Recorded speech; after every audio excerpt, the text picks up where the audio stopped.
Isa na namang napakasaya at napagandang pagkakataong muli na tayo magkasama-sama dito sa ating programang sinusubaybayan ang oras ng pag-aaral. Maraming salamat sa ating mahal na Diyos. Binibigyan tayo ng pagkakataong matuto mula sa pag-aaral ng banal na kasulatan.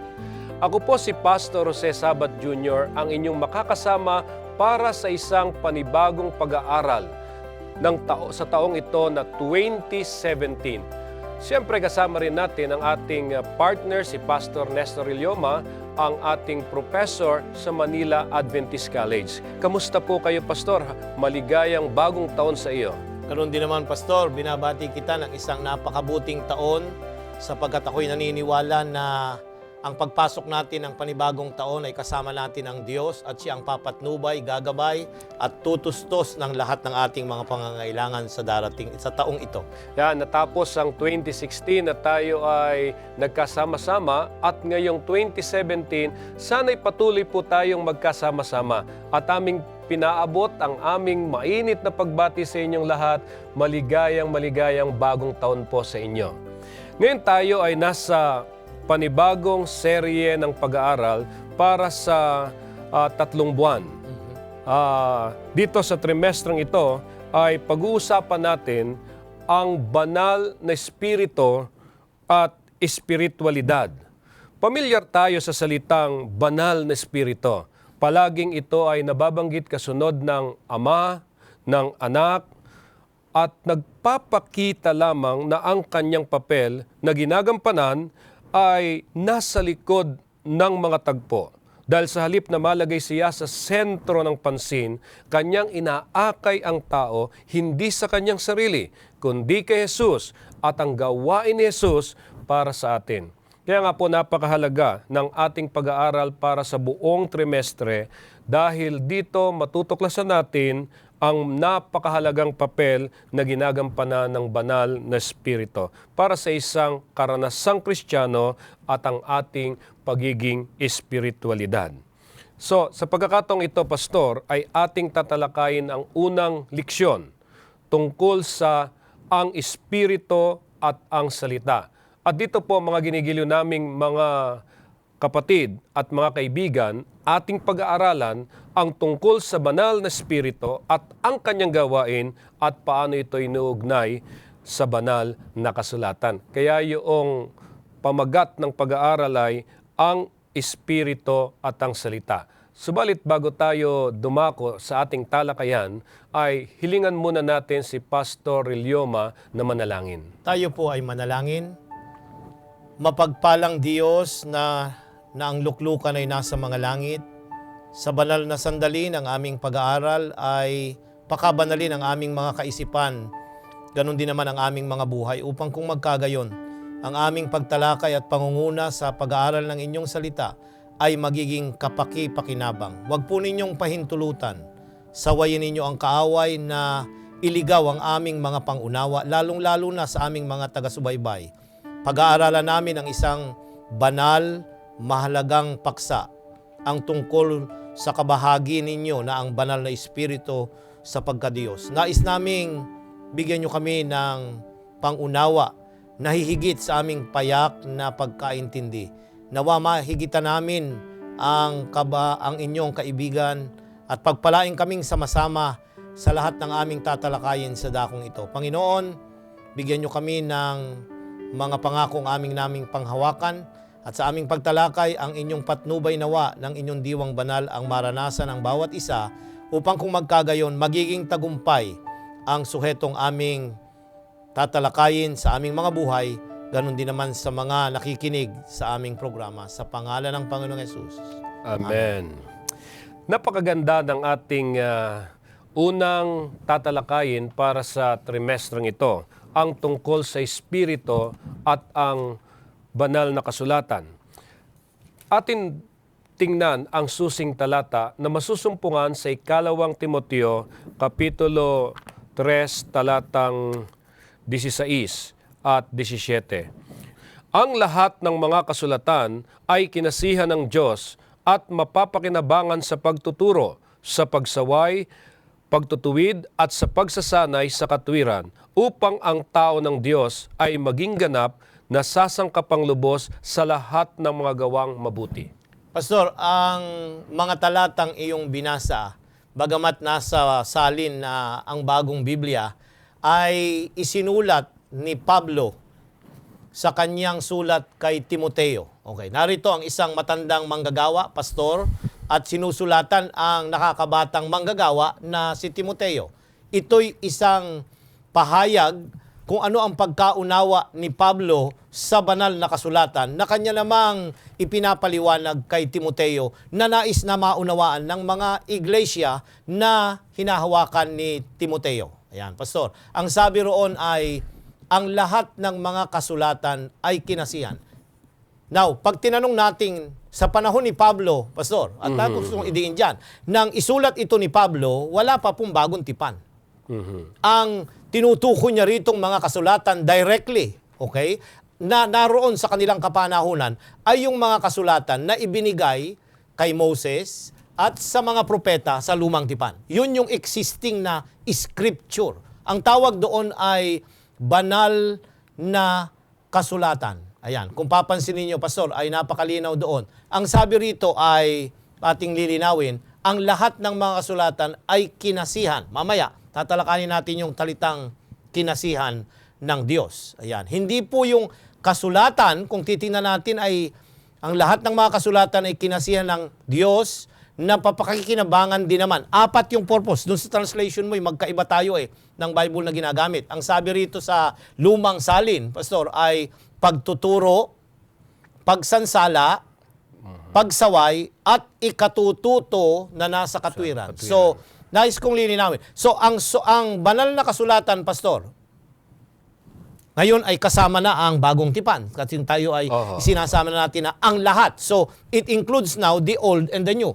Pero noong isulat ito ni Pablo, ang naroon lang na kasulatan, uulitin ko, ay ang luma na naroon yung mga aklat ni Moses, ang mga propeta, at yung mga isinulat pang iba na kabahagi ng aklat ng mga Hudyo sa lumang tipan. Ayan. So dito papansin ninyo, pastor, ay merong dati ito ay ang Diyos ang nagkasi. Ayan. Inspired yung ginamit na salita. Pupunta tayo doon mamaya. Pero gusto kong idiin na ang purpose ng kasulatan, pastor, ay apat lang. As far as si Pablo ang concern. Ano raw? Pagtuturo. Kung sa English, doctrine. Yan. Now, bibigyan kita ng mas madaling paraan. When I teach my students, pag tinuturo ko ito, anong purpose ng Bible? Unang-una is, sabi doon ay, for doctrine. Now, ano ba ang doctrine? What is right? So sa Biblia, anumang tama, yan, anumang tama tungkol sa Diyos, sa pamumuhay, tungkol sa pangingilin, sa kautusan, at kung ano-ano pang mga aral dito, kung yun ay tama, ang tawag dyan, doktrina, pastor. Doctrine, ang tawag doon ay, yun yung ituturo natin. Yung tamang doktrina. Kasi may mga nagtuturo ng mali. Hindi yung doktrina. Pag mali yun, hindi yung doktrina. Ikalawa na nais kong pansinin, pastor, ay pagsansala. Ang sabi doon ay reproof. Yan, sa English. Pagsansala. What is not right. So ito, tinuturo din ng banal na kasulatan. Laman din ito, yung mga hindi tama na mga naging karanasan ng mga lalaki at babae. Kaya pang nagbasa tayo ng Bible ay, bakit si Lot ay binuntis yung kanyang mga anak at nagkaon ng Moabita at mga yung tribo na naging resulta ng kanyang pagkakasala? Bakit si David ay kinuha yung asawa ni Uriah? Pag isinulat yun, pastor, para pagsansala, isinulat yung mga yon para ituro sa atin kung ano yung hindi tama. Yan, what is not right. Yung ikatlo doon, ang sabi doon ay pagsaway. Yan. Ano yung pagsaway? How to be right. Yan. Alam niyo kung minsan pag tayo sumasaway, pastor, sinasabi lang natin yung mali. Hindi Dapat pag sumasaway tayo, tinuturuan natin yung tao kung paano siya gagawa ng tama. At yung huli, ang sabi roon ay ikatututo sa katwiran. How to stay right. So, apat yung purposes ng banal na kasulatan. Yan. So, doktrina, what is right? Pagsansala, ano yung mali? Paano itatama yung mali? At paano mapapanatili tayo doon? Yun yung sinasaklaw ng banal na kasulatan na kinasihan ng banal na espiritu. Kaya nga po itong papel na ginagampanan ng banal na kasulatan, ito ay tinupad ng salita ng Diyos. Subalit ang salita ng Diyos hindi mahayag sa sangkatauhan kung wala ang banal na Espiritu. Tama yun, So Pastor. kaya pumapasok tayo ngayon doon sa kahalagahan na maunawaan natin ang tungkol sa banal na Espiritu. Alam po ninyo, marami ang siyang mayroong pagkaunawa na kung bakit meron tayong Diyos Ama, meron tayong Diyos Anak, at ang Diyos Ama ay mayroon ding Espiritu, at ang Diyos Anak ay mayroon ding Espiritu. Ano yung pagkakaiba ng banal na Espiritu sa kanilang mga Espiritu? Ayun, tama yun, Pastor. Ang pamagat ng ating leksyon ngayong itong linggong ito ay napaka-simple lang. Ang Espiritu at ang salita. So ang salita ay ang Biblia, ang banal na kasulatan. Lahat nito. Kaya natin, ang susing talata natin ay ang lahat ng kasulatan ay kinasihan. Sino yung nagkasi? Diyos ang sabi doon. Pero sinong Diyos? Ama ba? O anak ba? Kundi banal na Espiritu. Lilinawin ko yun, Pastor. The one who inspired the Bible is not the Father, not the Son, kundi napakaganda ang banal na Espiritu. Marami ang hindi nakakakuha. Binabasa natin ang binabasa yung talatang yan, yung nag-inspire, yung nagkasi, yung pumatnubay, yung nagbigay ng liwanag at kaalaman doon sa mga tinawag na mga lalaki at babae na sumulat at naging instrumento para ito ay ma-preserve, ay gawa ng banal na Espiritu. Hindi Ama, hindi anak, Pastor. Kaya nga, napakahalaga na maunawaan natin ang doktrina na pinahayag ng ating church bilang Seventh-day Adventist Church. Kaya ito ay marahil dapat nating saysayin, ano ba yung doktrina na mayroon tayo pag ang pinag-uusapan ang banal na Espiritu? Ayan, Pastor. Tayo ay mayroong 28 fundamental beliefs. Ayan. Statement of faith, ang tawag nila doon.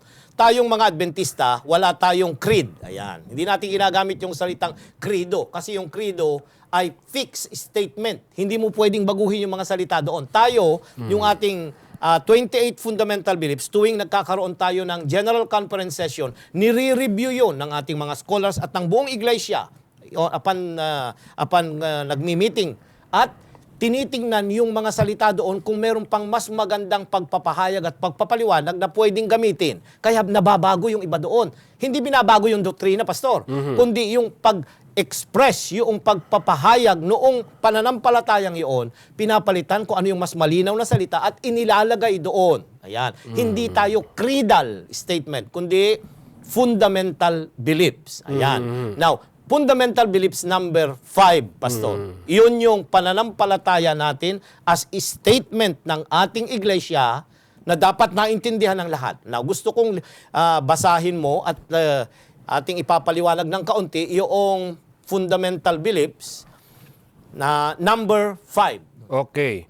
Dito ay sinasabi, ang Diyos na banal na Espiritu, ang Diyos na walang hanggang Espiritu ay aktibo, kasama ang Ama at ang Anak sa paglalang. Pagkakatawang tao at pagtubos, siya ay persona rin gaya ng sa Ama at sa Anak, kinasihan niya ang mga manunulat ng kasulatan. Pinuno niya ng kapangyarihan ng buhay ni Kristo. Inaakit at hinahatulan niya ang tao at yung mga tumutugon ay panunumbalikin at babaguhin niya sa larawan ng Diyos. Isinugo ng Ama at ng Anak na maging laging kasama ng kanyang mga anak. Ipinagkakaloob niya ang mga espiritual na kaloob sa iglesia. Binibigyang kapangyarihan nito na sumasaksi kay Kristo at may pagkakatugma sa kasulatan ay inaakay ito sa lahat ng katotohanan. Kung iyong mapapansin, Pastor, ang gawa ng banal na Espiritu o yung kung sino ang banal na Espiritu ay kabahagi siya ng Ama at ng Espiritu Santo. Siya ay isang persona. Hindi ko gagamitin yung salitang nilalang, kundi siya ay isang being, isang personalidad, Pastor. Meron siyang personality. Hindi siya isang kapangyarihan lang. Kasi merong dalawang kaisipan ngayon kung ang banal na Espiritu ang pinag-uusapan, na isa lang siyang kapangyarihan, isang idea lang na nasa loob ng Diyos. Hindi. Sa atin, kakaiba ang Ama, kakaiba ang Anak, at kakaiba ang banal na Espiritu. At meron siyang ginagampanang tungkulin na hindi ginagawa ng Ama at hindi ginagawa ng Anak. Pero nagkakaisa sila kagaya sa paglalang, binanggit doon. Naroon ang Ama, naroon ang Anak, naroon ang banal na Espiritu. Yung muling paglalang sa tao, yung pagbabago, yung generation, yung pagiging ma-espiritualidad ng tao, trabaho ito ng banal na Espiritu. Ginagampanan niya yun. Hindi yun trabaho ng Ama, Pastor. Hindi yun trabaho ng Anak. Ang trabaho ng anak, magligtas. Pero sino ang gagawa ng paraan para mahanda yung tao para tanggapin si Kristo at magpapatuloy na mababago yung kanyang buhay pagkatapos na tanggapin ang banal na Espiritu, ang ating Panginoong Yesus, ay yun ay ang banal na Espiritu. So napakaliwanag po na sumasagot sa inyo sa ating mga katanungan tungkol sa magkakaibang persona, Diyos Ama, Diyos Anak at Diyos Espiritu Santo, na kung saan nililiwanag ng atin hong partner dito, si Pastor Ilioma, na ang banal na Espiritu ay hindi nahihiwalay, kundi sila'y kapwa magkakasama na gumagawa sa paglalang at ganun din sa pagliligtas.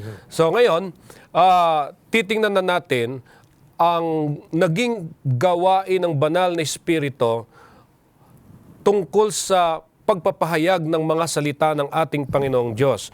Dahil dito nais nating malaman ng bawat isa tungkol sa kung ano ang kapahayagan at bakit ito kinakailangan sa ugnayan ng tao sa kanyang Diyos. Ayan, Pastor, maganda yon na ating linawin. Bakit kinakailangan pa? Meron dalawang tungkulin ang banal na Espiritu, Pastor. Kung ang Biblia ang ating pag-uusapan, yun yung term na revelation, pagpapahayag, at inspiration, pagkasi. Ayan.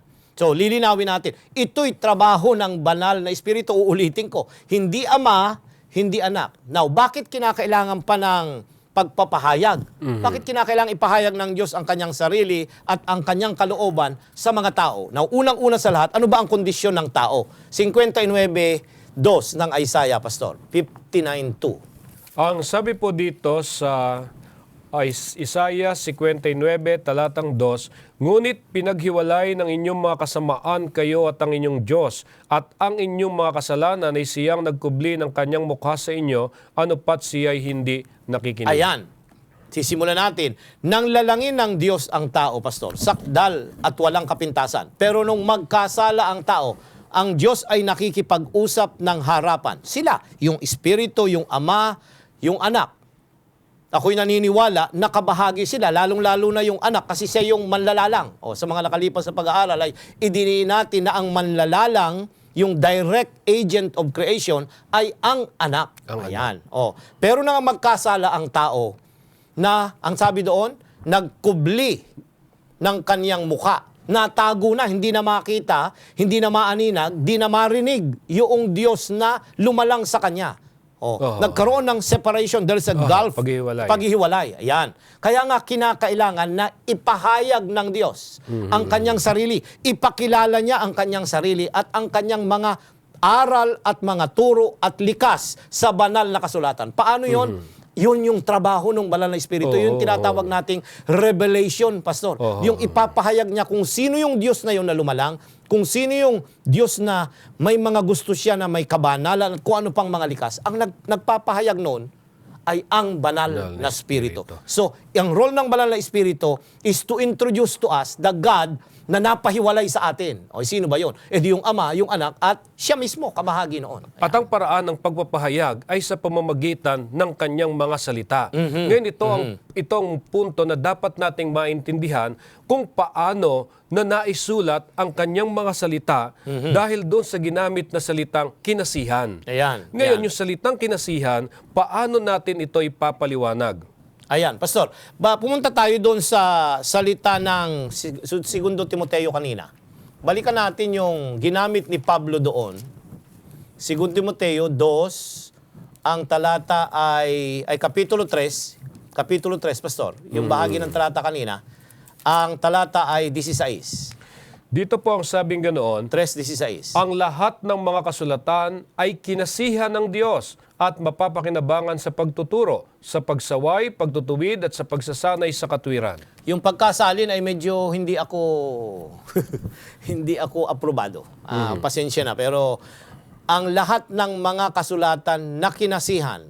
Parang ang lumalabas dito, Pastor, ang kinasihan, yung banal na kasulatan. Ayan. Hindi Sa English malinaw All Scripture is given, ibinigay through the inspiration. Ayan, may kaibahan ito Yung pagkakatagalog Kaya ang unang basa kaagad, yung kasulatan na kinasihan. Kinasihan. Hindi yung dapat ibinigay. tao, Oo. yung propeta, yung sumulat, yun ang kinasihan, Pastor. Oo. Hindi ito. Yeah. Yan. Kaya yung iba ay nagkakaroon kasi mayroong dalawang concept ng inspiration. Ayan. So lilinawin natin sa ating mga taga-subaybay, meron po yung tinatawag na verbal. Ayan. Yeah. Kaya Oo. ito ang kinasihan. Yung mga salita, yung mga isinulat diyan word for word, yan ay kinasihan. Ano ba yung kinasihan? Yung word na kinasihan comes from the Greek word topnuestos. Nang ibig ay God breath. Hiningahan ng Diyos. Nang ibig Hiningahan sabihin, ng Diyos. may buhay yung salita. There is power in the word. Ang salitang ito, bumabago ng buhay ng tao na napahiwalay sa Diyos. Yan. Gagamitin, pag pinag-aralan ito at binasa, makikilala niya yung tunay na Diyos, makikilala niya yung mga aral ng Diyos, at isa sa kabuhayan niya ito, mababago siya. Yun yung may buhay, God breath. Yun yung salitang ginamit dito, yung inspiration. Ayan. Opo. Hindi yung inspired na, ay inspired ako, nakita ko yung crush ko. Ay, hindi ganoon. Oo. Hindi yung ganoon. Ang inspired dito ay yung tao na makasalanan, Pastor, mababago ang kanyang buhay, yung magkakaroon siya ng infusion ng bagong buhay dahil nakilala niya unang-una yung living word, ang buhay na salita, through the written word, ang banal na kasulatan. So, yun ang pagkakataon na kanyang masumpungan yung pangangailangan niya para magkaroon siya ng isang bagong buhay. Tama yun. Kaya nga, kinasihan. Ayan. Oo, kinasihan. Mababago yung tao. Magkakaroon siya ng bagong buhay dito sa salitang So, ito. yung ating naunawaan ngayon, ito ho yung proseso na nangyayari sa isang tao kung bakit siya nabago dahil doon sa pagkasi ng Diyos sa mga kasulatan na kanilang tinanggap. At dito ngayon ay nagiging maliwanag na ang kinasihan ay yung mga propeta. Yung mga propeta. Na sumulat nitong banal na kasulatan. Maganda bumasa tayo ng mga Oo. talata, Pastor. Amos 3:7. Ayan. Tingnan natin ang isang basic na mga talata kung inspiration ang pinag-uusapan. Tunay na ang Panginoong Diyos ay walang gagawin malibang kanyang ihayag ang kanyang lihim sa kanyang mga lingkod na mga propeta. Ayan, ano ang gagamitin, Pastor? Mga propeta. So yung mga sumulat dito sa banal na kasulatan, mga lalaki at babae. Kasi hindi lang naman propeta ay lalaki, may mga babae din. Ayan. So sila, meron yung tumanggap ng salita at merong mga ibang role sila eh. May iba't ibang role. Meron yung sumulat na napasama dito. May sumulat na hindi napasama dito. Yan, kasi yung mga messages nila directly para dun sa panahong kinakailangan. Pero yung mga napasulat dito, sulat ng mga propeta na yung katotohanan para sa lahat ng mga nilang. Meron naman yung mga nagsalita lang. Hindi sila sumulat. Nag-render lang ng message. At yung iba naman, enacted. Ayan, yung isinasakabuhayan nila yung pabalita ng Diyos, hindi isinulat. Yan. So, ito yung mga paraan na ginamit ng Diyos. So, may written, ayan, may enacted, yung inaarte, ikinasa kabuhayan, at meron yung oral. Yan, yung oral. Ang ating tinatalakay dito, lahat yun, pinatnubayan ng banal na Espiritu. Pastor. Ayan. Pero, ang ating tinatalakay na most certainty, yung na-preserve dito, sa tinatawag nating banal na kasulatan. Ayan. So, inspired. Now, ano ito ngayon, Pastor? Sabi ninyo na ang inspired ay yung sumulat. Ano ito? Bunga ito ng inspiration. Ayan. So, the Bible is a product of inspiration. So, hindi ho kaya magkakaroon ng pagkakamali yung tao na sumulat nito dahil may mga pangyayari na kung ano yung kanyang nasa isipan, pwede niyang idagdag doon sa dikta ng Diyos sa kanya. Ayan, maganda yan, Pastor, na katanungan. Kasi yung tao nga yung inspired. Ayan. So, gagamitin ng Diyos, yung inspiration dito ay doon sa tao. So, kung ano yung bokabularyo, ano yung education ng tao, Pastor, gagamitin niya yung kung terminolohiya. Kaya nga dito ay kagaya nung kay Dr. Lucas. Ang taas ng Greek noon. Kukumpare mo kay Mark na street Greek. Kaya nga kay Pedro o kung sino pa man dyan, si Pablo nag-aral. Nasa university, professor yan. Member pa ng Sanhedrin. So yung kanyang mga terminolohiya, ang lalalim. Bakit? Hindi yung dagdag ng banal na espiritu. Kung ano yung background mo, ano yung karanasan mo, pero papatnubayan yon para yung pag-select mo ng mga salita at mga bagay, mga historical record na ilalagay dito will be accurate. Ako'y naniniwala na yun yung role ng banal na espiritu at pupunta na tayo doon sa tinatawag nating yung inspiration, yung guidance, Yung guidance. patnubay na ginagawa ng banal na espiritu. Kaya yung mga propeta o ano ang gagawin? Numbers 12 verse 6, Pastor. Mga bilang. Dito po ang sabing ganoon, at kanyang sinabi, pakinggan ninyo ngayon ang aking mga salita.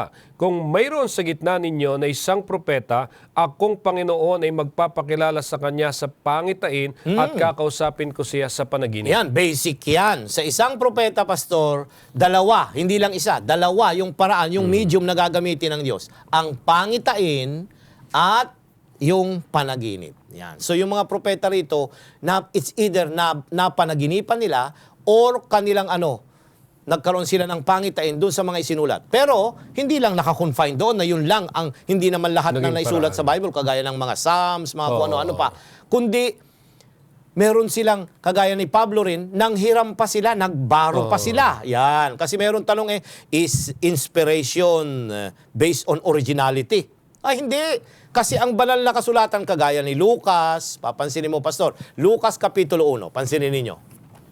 Lucas Kapitulo 1, yan. Ano ang ginamit ng Espiritu? Ginamit niya si Lucas, okay? Opo. Isang doktor, pero paano niya itinala yung kanyang tala? Hindi naman siya nagkaroon ng pangitain o panaginip. Hindi.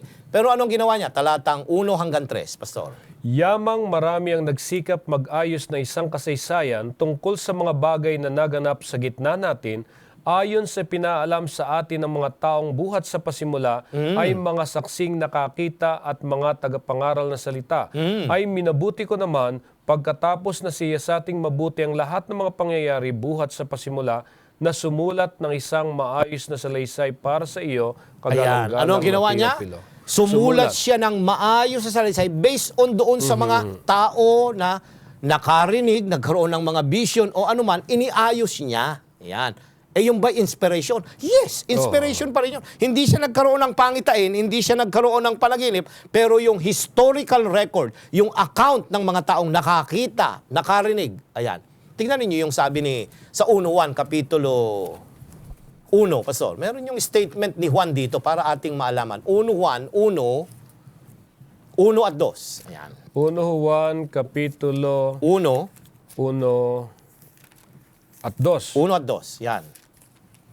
Dito po ang sabing ganoon sa tala, yaong buhat sa pasimula na aming narinig, nakita ng aming mga mata, aming napagmasdan at nahipo ng aming mga kamay tungkol sa salita ng Diyos, at ang buhay na ito ay nahayag, aming nakita, aming pinatotohanan at sa inyo'y aming binabalita, ang buhay na walang hanggan na kasama ng Ama at sa amin ay pinahayag. Sino yon? Ang ating Panginoong Jesus. Ano raw? Nakita. Narinig, nahawakan. Ayan. Naroon sila. Itong mga disciples na ito, naroon sila nung panahon ni Jesus. Ayan. Yun naman ang role nila dun sa inspiration.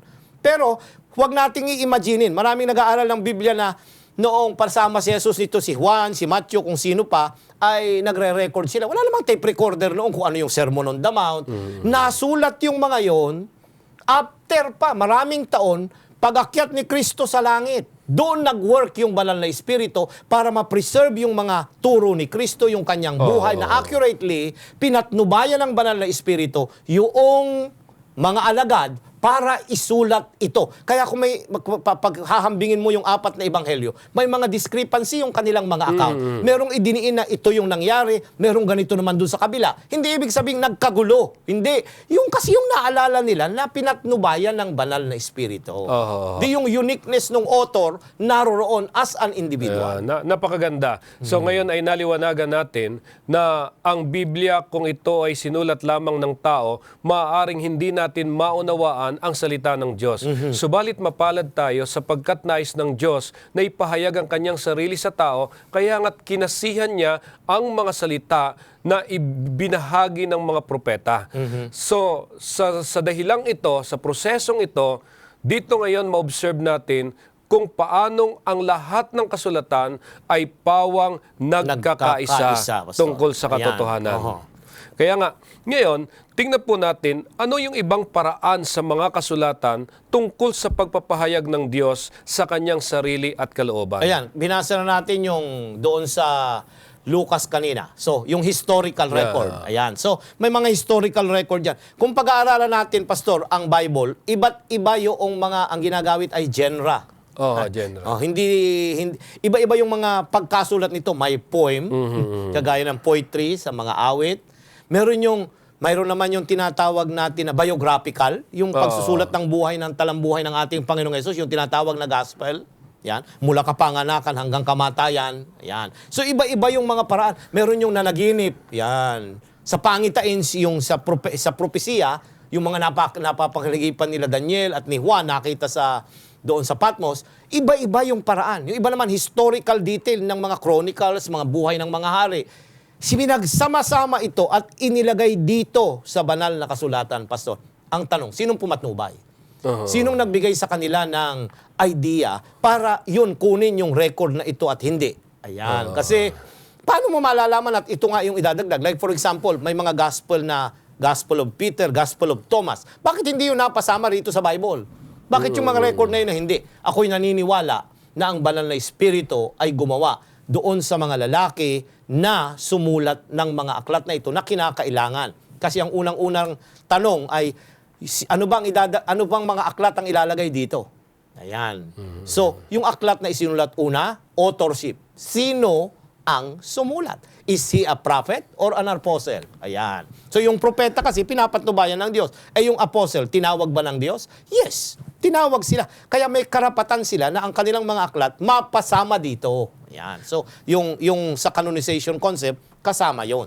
So, after nung revelation, inspiration, canonization, yung pagkakalagay na ng aklat nila dito. Kaya napakagandang nakita natin yung paggawa ng banal na espiritu dito sa pagkabuo ng mga salita ng Diyos sa isang aklat. Ito. Ngayon, dito, pagka ating binasa ang banal na kasulatan, kung titingnan lamang natin to, parang hindi ka magiging interesado sa una, pero pagka binuksan mo ito, pinasimulan mong basahin, ito ay aakay ng iyong interest para pag-aralan.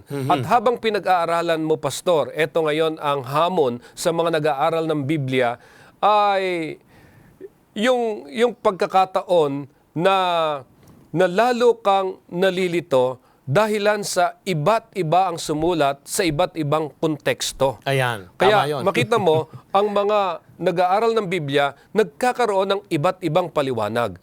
Kung ito ay may pagkakaisang katotohanan, bakit yung bumabasa ay hindi nagkakaisa? Ayan. Unang-una, ang magiging sagot ko dyan, Pastor, ay simple. Ang banal na kasulatan ay kinasihan from beginning to end, mula sa unang aklat hanggang sa pinakahuling aklat ng banal na espiritu. Ayan. So pag yung bumabasa nito at nag-aaral nito ay hindi nakakarating at ang tingin niya ay contradictory yung mga bagay na tinuturo nito, iisa lang ang aking konklusyon. Hindi siya nanalangin upang patnubayan siya ng banal na espiritu. Dahil yung pumatnubay upang ito ay isulat at ito ay i-preserve at ito ay malagay at maging kabahagi ng aklat na ito, siya rin ang papatnubay, Pastor, noong mga tao na mag-aaral ng salita nito. Ayan. Kaya nga, yung continuity ng gawain ng banal na espiritu, siya yung nag-reveal, siya yung nag-inspire, at siya yung nag-preserve nito at napasama ito dito sa aklat na ito na 66 books. Siya rin ang papatnubay. Amen. Sa ating pagtalakay. So, nagiging napakahalaga na maunawa natin itong mga bagay na ito. Dahilan sa marami ang nagbabasa ng Biblia na hindi nila makuha ang katotohanan dahil ang nagiging basihan ng kanilang pag-aaral, yung ayaw alisin sa kanilang kaisipan, yung kanilang paniniwala. Kasi meron tayong iba't ibang paniniwala. Ayan. Iba-iba ang ating mga relihiyong kinaaniban. At dahil sa mga paniniwalang ito na narinig natin ng una, hinahanap natin sa Biblia kung paano mapapatibay yung paniniwala. Yun ang mali. Oo. At sasabihin ko, Pastor, yun ay mali. Oo. Yung nag-aaral tayo para patunayan na yung ating pinaniniwalaan, yung ating tayo, yung tayo ng ating iglesia, ay tama. Hindi. Dapat ang Biblia ay makita natin na ipinahayag ng Diyos ang kanyang sarili kung sino siya, hindi yung ano ang gusto natin tungkol sa Diyos. O kaya ano ang aral ang gusto natin na isama sa ating mga aral. Hindi Let the Bible magsalita sa atin dahil ang banal na Espiritu, siya ang naroon sa kalagitnaan. Kaya nagkakaroon ng pagtatalo-talo sa pagkaunawa sa salita ng Diyos. Kaya balikan natin yung sinabi ni Pastor Ilyoma kanina na napakahalagang mailagay natin sa isipan natin kung ang banal na Espiritu ang siyang nagkasi sa mga salita at kasama siya na nagpahayag ng mga salita, nangangahulugan lamang na kailangan ng isang tao na nag-aaral ng Biblia ang banal na Espiritu Amen. na siya rin ang magpaliwanag sa Kanya. Tama yun, Pastor. Ngayon, tiyakin natin, dahil marami pa rin ang hindi naniniwala sa banal na kasulatan, gaano tayo katiyak na ang kasulatan nga ay katotohanan at mapagkakatiwalaan? Gusto ko yung salitang yun, Pastor. Truthful and trustworthy. Katotohanan at mapagkakatiwalaan. Unang-una sa lahat, Pastor, yung laman nito. Yan. Kung minsan lang, yung kala natin ang istoryang, binasa natin yung istorya ni David at ni Goliath, ni Jonah doon sa belly of the whale, o yung pinakain yung 5,000, akala natin ang bida doon, yung mga taong propeta. Hindi eh. Ang bida ng banal na kasulatan ay ang Diyos. Isaiah 65:16, Pastor. Ano ang tawag ng banal na kasulatan sa mga aklat na ito? Isaiah 65. Isaiah 65, talatang 16, upang siya na nagpapala sa sarili sa lupa, sa pamamagitan ng Diyos ng katotohanan ay magpapala, at siyang sumusumpa sa lupa sa pangalan ng Diyos ng katotohanan na isusumpa, sapagkat ang mga dating kabagabagan ay nalimutan na at nakubli sa aking mga mata. Ginamit yung salitang Diyos ng katotohanan, Pastor. Ayan. So, sino yung Diyos na ipinapakilala at pinapakilala niya ang kanyang sarili, na ipinapakilala ng mga sumulat ng banal na kasulatan, na kinasiya ng banal na Espiritu, siya ay Diyos ng katotohanan. Katotohanan. Okay. Kung yun ay katotohanan,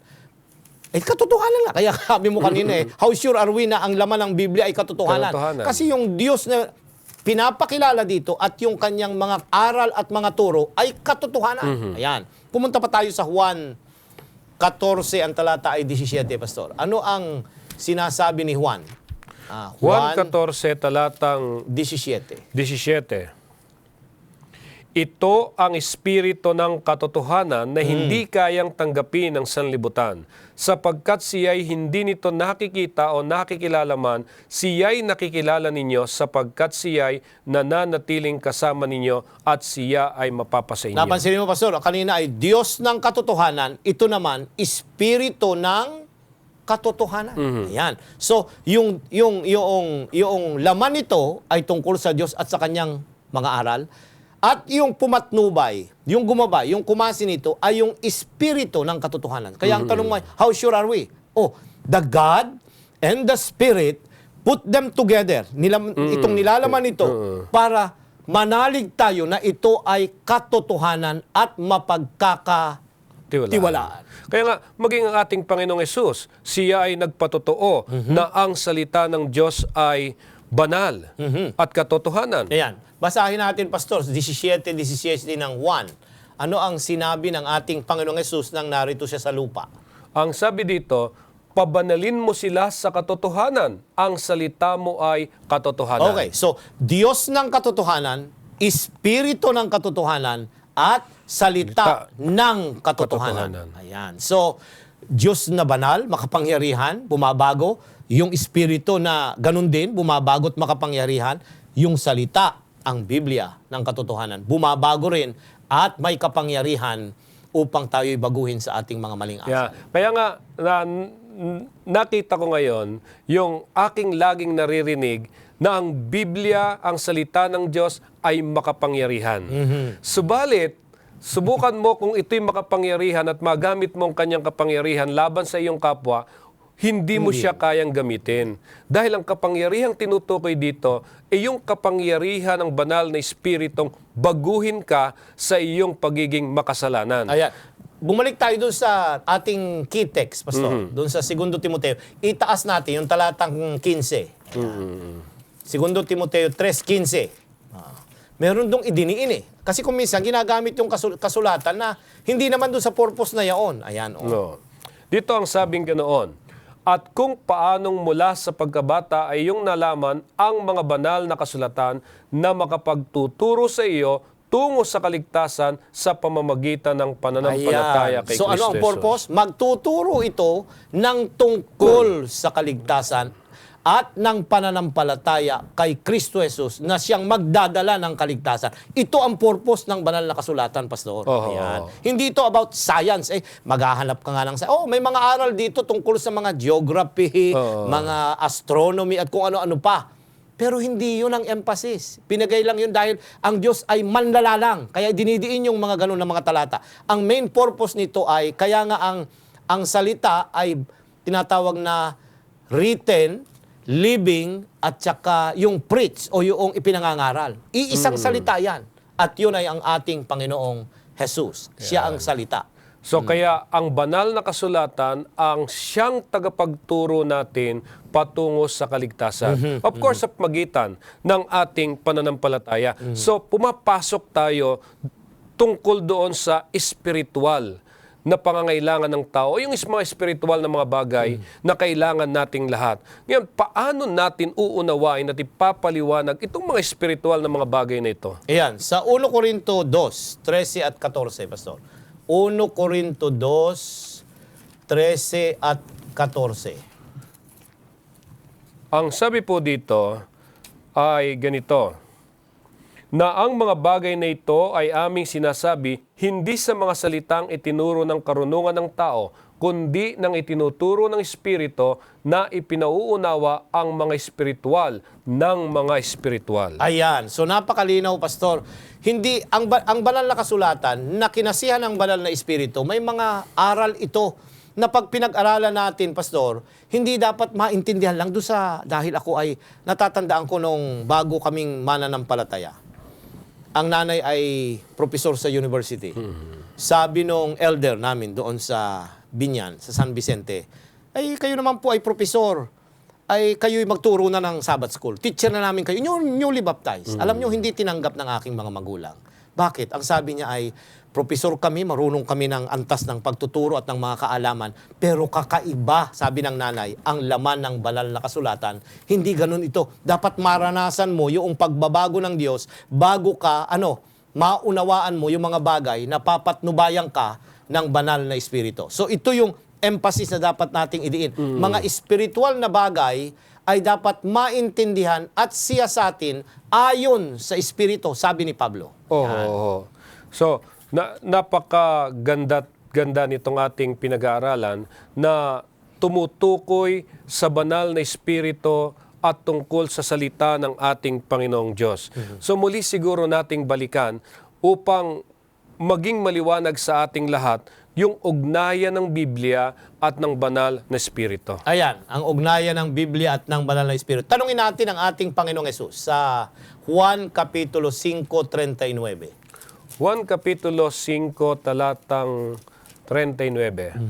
Ang sabi po dito, sinasaliksik ninyo ang mga kasulatan sapagkat iniisip ninyo na sa mga yaon ay mayroon kayong buhay na walang hanggan at iyon ang nagpapatotoo tungkol sa akin. Ayan, kausap dito ng ating Panginoong Hesus ang mga Hudyo, ang mga Pharisee. At talagang imine-memorize nila ang lumang tipan. Yan, mga sulat ni Moses particularly. Dahil ang akala nila, pag memorize na nila ito, ay meron na silang buhay na walang hanggan. Ang sabi ni Jesus, nagkakamali kayo.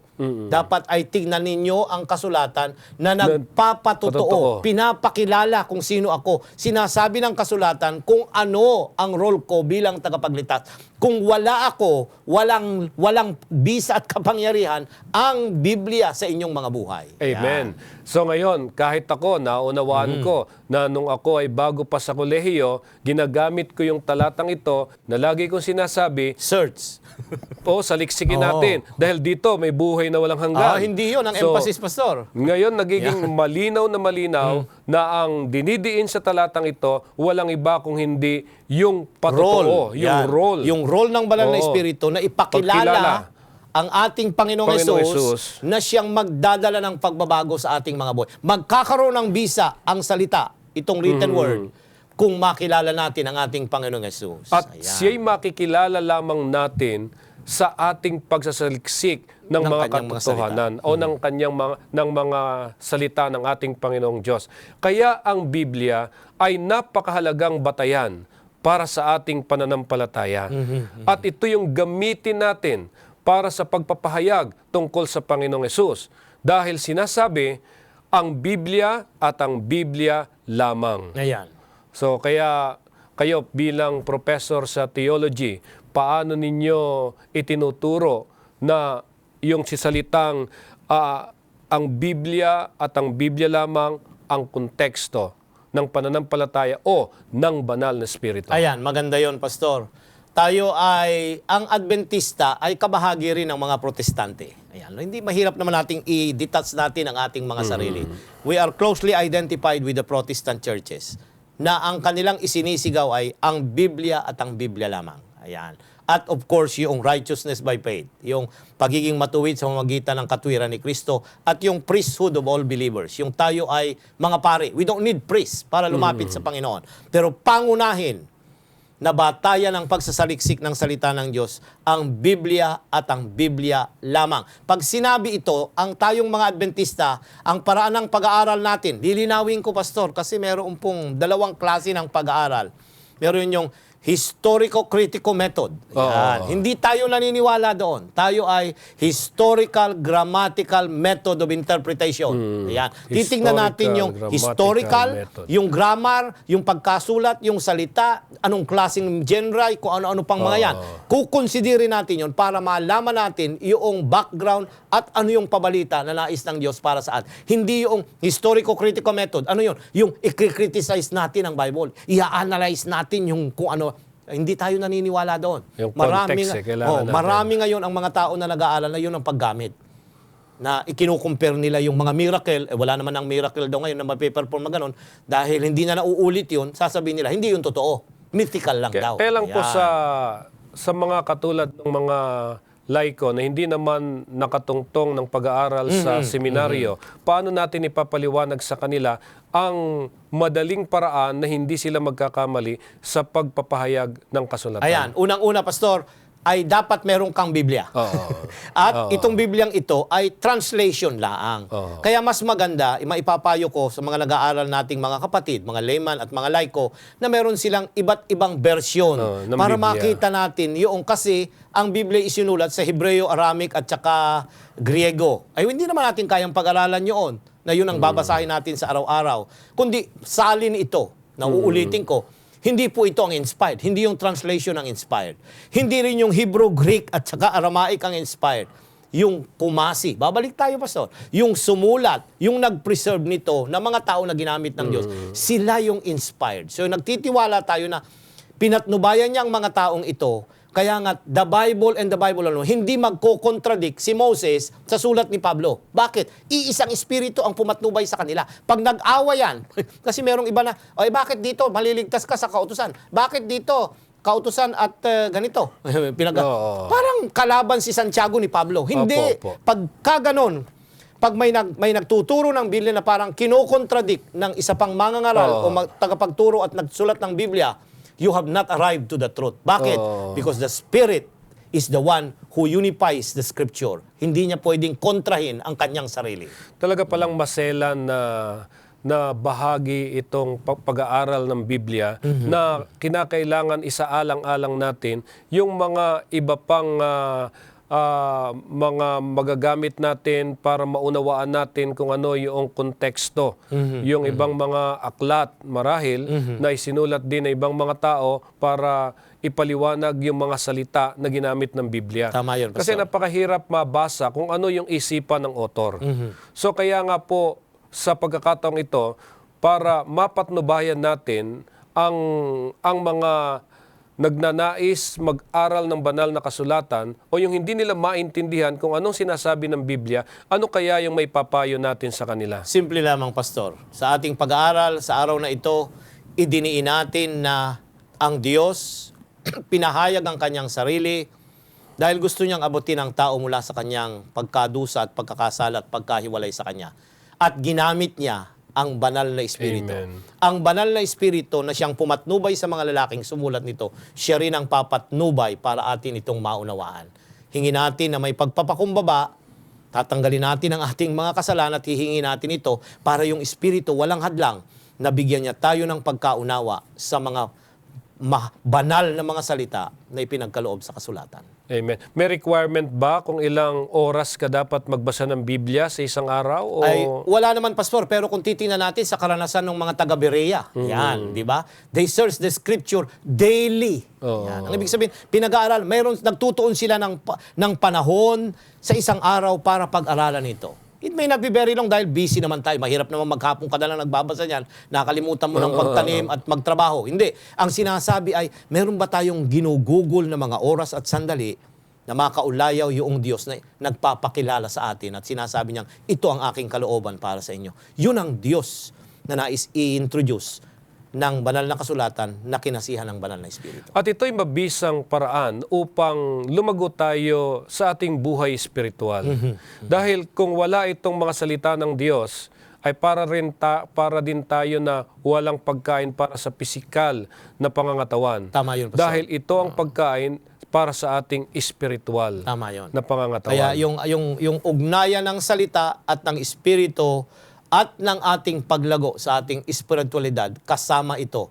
Kailangan ito ng tao para makilala niya ang katotohanan, pero pagkatapos na makilala natin ang katotohanan at tanggapin ang ating Panginoong Hesus, ito rin ang papatnubay para tayo lumago sa ating espiritualidad na katatayuan. Amen. Kaya nga, dito sa ating pinag-aralan, mga ginigilo namin mga kaibigan, natutunan natin kung gaano kahalaga ang gawain ng banal na Espiritu. Ang banal na Espiritu na kumasi sa mga taong sumulat ng salita ng Diyos.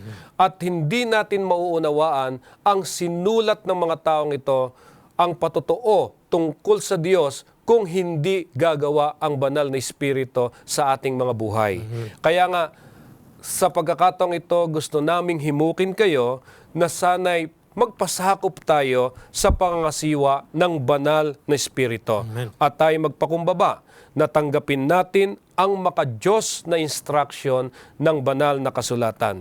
At ako'y naniniwala, ang ating buhay ay mababago sa pamamagitan ng biyaya ng Diyos at ang ating pag-iisip ay mapuprotektahan laban sa pandaraya ng dyablo. So, Pastor, may mga bagay ka ba na gusto pang ipayo sa ating mga taga-subaybay? Isang bagay na nais kong idiin, ang Diyos ang siyang merong panukala na ipahayag ang kanyang sarili sa magitan ng kanyang mga sulat. Pwede naman yung mga panaginip at mga pangitain at mga nagsasalita siya dyan na wala tayong nakikita, yung voice. Pero marami siyang ginamit. Pero ang pinakahuli ay ang banal na kasulatan pagkatapos ng ating Panginoong Hesus ay magkatawang tao. Ayan. So, yung katotohanan iyon na ang Kristo ay nagkatawang tao, yung salita ng Diyos ay kinontextualize din sa atin para maranasan natin na siya ang naghahanap at nagmamahal sa atin na nais niyang maunawaan natin siya at makilala ng lubusan. Sana kilalanan natin siya na nagpahayag sa pamamagitan ng banal na Espiritu kung sino siya at ang kanyang kalooban sa pamamagitan ng pag-aaral ng lubusan sa kanyang salita. Amen. Pinagpala tayo sa ating pag-aaral na ito na kung saan magagamit natin ito para sa ating pagnanais na magkaroon ng isang bagong buhay, bagong direksyon para sa bagong taong ito. So maraming salamat po sa inyong pakikisama sa pag-aaral na ito. Kaya tayo manalangin. Dakila po naming Diyos, nagagalak kaming pasalamatan kayo. Binigyan nyo kami ng mga salitang katulad ng aming napag-aralan. Naliwanagan kami sa gawain ng banal na Espiritu, kung kaya't aming binubuksan ang aming mga puso at isipan upang hilingin sa inyo na sana'y pumasok ang banal na Espiritu, gumawa sa buhay namin, baguhin kami ang aming mga pag-uugali at gawin kaming karapat-dapat sa inyong banal na harapan, na sa aming pamumuhay, Ama, maranasan namin ang paglagong espiritual upang ang aming mga sarili ay maihanda naming lubos sa nalalapit na pagparito ng Panginoong Hesus. Pagpalain ninyo ang aming mga kapatiran na sumusubaybay at patuloy na nag-aaral ng inyong mga salita, naway makatulong ito ng malaki sa aming pamumuhay para sa bagong taong ito ng 2017. Tanggapin niyo ang aming pagtatalaga. Ito po ang aming hiling sa pangalan ni Jesus. Amen. Muli po maraming salamat sa inyong pagsubaybay sa programang ito. Sa susunod ho uli, napakaganda ang serye ng ating pag-uusapan. Maraming salamat sa iyo, Pastor.